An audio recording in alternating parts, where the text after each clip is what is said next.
আজকের এই ব্যাখ্যামূলক বিশ্লেষণে সবাইকে স্বাগত। আজ আমরা সময়ের বুকে এক বিশাল, বলতে গেলে একেবারে অবিশ্বাস্য একটা যাত্রা করতে যাচ্ছি।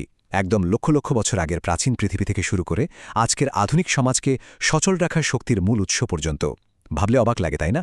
মাটির এত গভীরের অন্ধকার থেকে কিভাবে ধীরে ধীরে উঠে আসে আমাদের দৈনন্দিন জীবনের অপরিহার্য এই জ্বালানি, যা পুরো মানব সভ্যতাকে আক্ষরিক অর্থে শক্তি যোগাচ্ছে। তো চলুন শুরু করা যাক। আলোচনার রূপরেখাটা একটু চট করে দেখে নেওয়া যাক। আমরা শুরু করব মাটির গভীরের উৎপত্তি থেকে, এরপর জানব প্রাকৃতিক গ্যাস আর অপরিশোধিত তেলের উত্তোলন সম্পর্কে, এবং সবশেষে দেখব কিভাবে একটা জটিল শোধনাগার প্রক্রিয়ার মাধ্যমে এটি আমাদের দৈনন্দিন ব্যবহারের উপযোগী হয়ে ওঠে। তো প্রথম ভাগ, জীবাশ্ম জ্বালানির উৎপত্তি।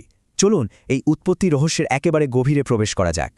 একটু চোখ বন্ধ করে শত শত মিলিয়ন বছর আগে পৃথিবীর কথা চিন্তা করা যাক। চারদিকে তখন শুধু ঘন বনজঙ্গল আর নিচু জলাভূমি।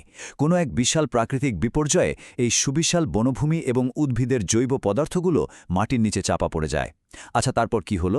সময়ের বিবর্তনে এর উপর জমতে থাকলো আরও হাজার হাজার টন মাটির স্তর। এই জৈব পদার্থগুলো মাটির গভীর থেকে আরও গভীরে চলে যেতে লাগলো। আর ঠিক সেখানেই একদম বাতাসহীন পরিবেশে লক্ষ লক্ষ বছর ধরে প্রচণ্ড তাপ আর অবর্ণনীয় চাপের কারণে ঘটে গেল এক অবিশ্বাস্য রাসায়নিক পরিবর্তন। বড় বড় উদ্ভিদ আর ফার্ন জাতীয় গাছ থেকে তৈরি হলো কয়লা আর অন্যান্য প্রাচীন জৈব পদার্থ ধীরে ধীরে রূপান্তরিত হলো পেট্রোলিয়াম ও প্রাকৃতিক গ্যাসে। ভাবা যায়, এই লক্ষ লক্ষ বছরের দীর্ঘ প্রক্রিয়ায় আমাদের আজকের শক্তির মূল ভিত্তি। তার মানে দাঁড়াচ্ছে, এখানকার সবচেয়ে গুরুত্বপূর্ণ বিষয়টা হলো এই পুরো প্রক্রিয়ার মূল ভিত্তি। এই প্রাচীন উদ্ভিদের অবশিষ্টাংশ থেকে পাওয়া জ্বালানিকেই আমরা জীবাশ্ম জ্বালানি বা ফসিল ফিউয়েল বলি। যেহেতু এর মূল উৎস একসময়ের জীবন্ত উদ্ভিদদেহ, তাই এই সব জ্বালানির মূল রাসায়নিক উপাদানই হল কার্বন এবং কার্বনের বিভিন্ন যৌগ। ব্যাপারটা আসলে খুব চমকপ্রদ। প্রাচীনকালের সঞ্চিত সৌরশক্তি মূলত এই কার্বন যৌগগুলোর মাধ্যমে এত যুগ পর আজ আমাদের হাতে এসে পৌঁছাচ্ছে। এবার আসা যাক দ্বিতীয় ভাগে, প্রাকৃতিক গ্যাসের বিশুদ্ধতা। মাটির নিচে রাসায়নিক রূপান্তর কিন্তু এখানেই থেমে থাকে না। পেট্রোলিয়াম যখন মাটির গভীরে আরও পরিবর্তিত হয়, তখন প্রাকৃতিক গ্যাস তৈরি হয়। বিশ্বব্যাপী প্রাকৃতিক গ্যাসের একটা সাধারণ মিশ্রণ খেয়াল করলে দেখা যায় এর প্রধান উপাদানই হল মিথেন, প্রায় ৮০%। এছাড়া বাকি অংশে থাকে ইথেন, প্রোপেন, বিউটেন এবং পেন্টেন। পৃথিবীর বিভিন্ন প্রান্তে এই মিশ্রণটি অবশ্য বিভিন্ন মাত্রায় পাওয়া যায়। কিন্তু এখানকার সবচেয়ে অবাক করা বিষয়টা হল এই ৯৯.৯৯% সংখ্যাটি। আমাদের বাংলাদেশের হরিপুর গ্যাস ক্ষেত্রে যে প্রাকৃতিক গ্যাস পাওয়া গেছে তার বিশুদ্ধতার মাত্রা রীতিমতো চমকে দেওয়ার মতো। মিথেনের পরিমাণ অবাক করার ৯৯.৯৯%। এটা শুধু বাংলাদেশের নয়, বরং গোটা বিশ্বের অন্যতম বিশুদ্ধ প্রাকৃতিক গ্যাসগুলোর একটি। জ্বালানি হিসেবে এটা যে কতটা কার্যকর এবং মূল্যবান তা বোধহয় আর আলাদা করে বলার দরকার নেই। গ্যাস তো পাওয়া গেল, কিন্তু মাটির আরও গভীরে লুকিয়ে থাকা সেই গাঢ় তরল পদার্থটির কি হবে? চলুন ৩ নম্বর ভাগে অপরিশোধিত তেল উত্তোলন সম্পর্কে জানা যাক। পেট্রোলিয়াম সাধারণত মাটির ৫,০০০ ফুট বা তার চেয়েও গভীরে কঠিন শিলাস্তরের মধ্যে একেবারে আটকে থাকে।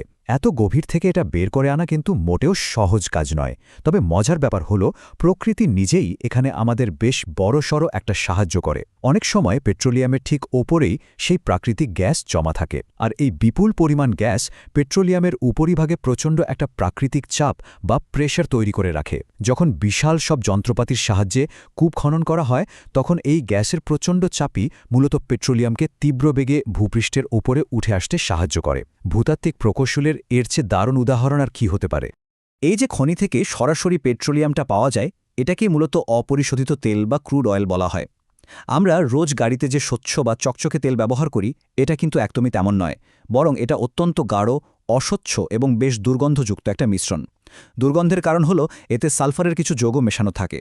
আসলে এটা বিভিন্ন হাইড্রোকার্বনের এতই জটিল একটা মিশ্রণ যে খনি থেকে তোলার পর সরাসরি এটা কোনো কাজেই লাগানো যায় না। ব্যবহার উপযোগী করতে হলে এর উপাদানগুলোকে অত্যন্ত সুনিপুণভাবে আলাদা করতে হয়। আর ঠিক এখানেই বিজ্ঞানের জাদুকরী একটা প্রক্রিয়া কাজ করে।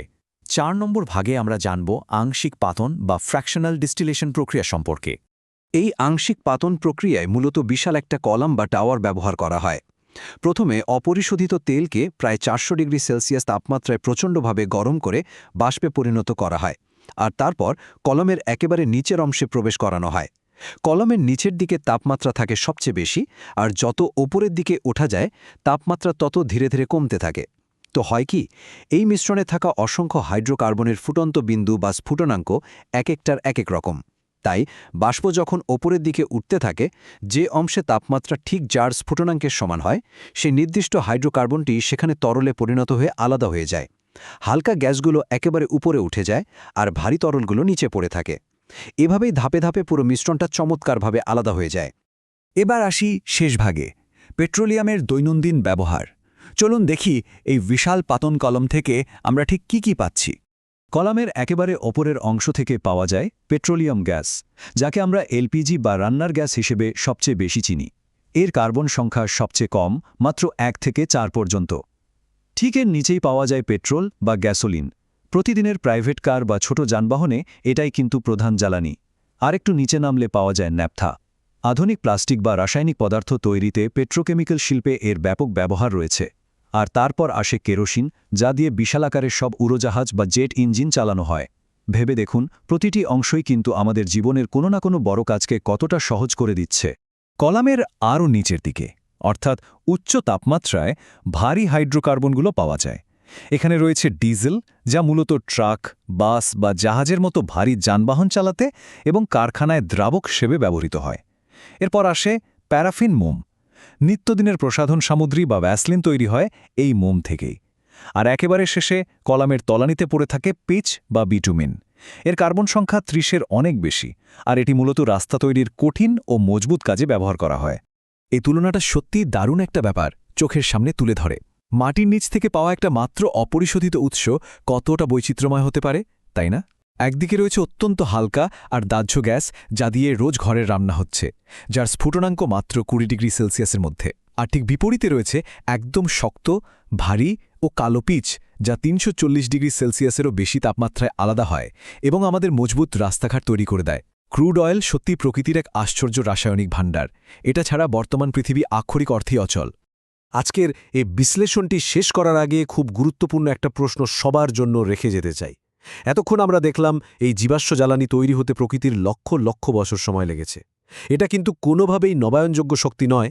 পৃথিবীতে এর পরিমাণ একদম সীমিত। মাটির নিচের এই প্রাচীন কার্বনের মজুদ যখন একদিন সত্যিই পুরোপুরি ফুরিয়ে যাবে, তখন আমাদের এই আধুনিক দ্রুতগতির সমাজ নিজেকে কিভাবে সচল রাখবে? সেই ভবিষ্যৎ শক্তির সন্ধানে আমাদের প্রস্তুতি কি আদৌ যথেষ্ট? এই প্রশ্নটা নিয়ে একটু গভীরভাবে ভাবার অনুরোধ রইল। আজকের মতো এই ব্যাখ্যামূলক আলোচনাটি এখানেই শেষ করছি। নতুন কোনো বিষয় নিয়ে আবারও কথা হবে। সবাই ভালো থাকবেন।